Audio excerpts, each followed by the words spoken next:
Party అన్నటువంటిది ఉండట్లా, dependable source అవుతుంది.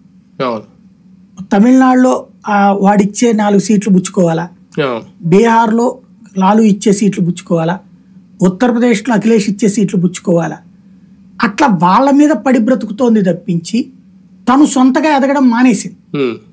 అట్లాంటప్పుడు కాంగ్రెస్కి కనీసం 150 సీట్లు వస్తుంటే అప్పుడు జట్టుకి వచ్చేది లెక్క అవుతుంది. ఇప్పుడు ఏమవుతుంది, మమతా బెనర్జీ ఆవిడ తగ్గిందంటే కాంగ్రెస్ తగ్గినట్టే, అఖిలేష్కి తగ్గితే కాంగ్రెస్ తగ్గినట్టే. అంటే ప్రాంతీయ పార్టీల మీద నువ్వు డిపెండ్ అవ్వకూడదు, నీ మీద ప్రాంతీయ పార్టీ డిపెండ్ అయ్యేటట్టు చేయాలి. భారతీయ జనతా పార్టీ నష్టపోయింది ప్రాంతీయ పార్టీల మీద డిపెండ్ అయ్యి, ఆ ఫార్ములా నుంచి అది యువతలకు వచ్చి తను బలపడతా ప్రాంతీయ పార్టీని బలహీనపరుస్తా తన మీద ఆధారపడేలా చేసుకుంటుంది. అందుకు అది సక్సెస్ అయింది. అక్కడ వీళ్ళు ఫెయిల్ అయ్యారు.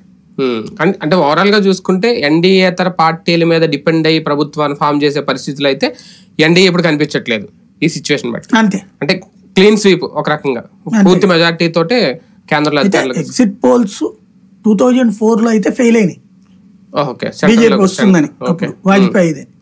ఈ ట్రిప్ వస్తుందనినే ఇక్కడ కనబడుతుంది. అప్పుడు కాంపిటీషన్ అప్పుడు కూడా లేదు, వాజ్పేయికి పోటీకి ఎవరు లేరు.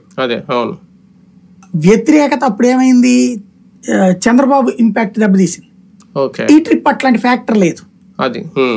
ఆ విధంగా చూసుకున్నప్పుడు ఒకటి మాత్రం వీళ్ళ ఫెయిల్యూర్ ఎక్కడ కనబడుతుంది అంటే మహారాష్ట్రలో కూటమి ఫెయిల్యూర్ కనబడుతుంది, బీహార్లో ఆశించినంత లేదు, దెబ్బతిన్నది కొంత. కిందసారి భారీ స్వీప్లు అయినాయి బీహార్ మహారాష్ట్ర, అక్కడ దెబ్బతిన్నది ఇక్కడ పుంజుకున్నట్టు కనబడుతుంది. అది ఇక్కడ తేడా ఉంది అలా. రైట్, చూద్దాం. మొత్తానికి ఎగ్జిట్ పోల్స్ విషయంలో అయితే ఆంధ్రప్రదేశ్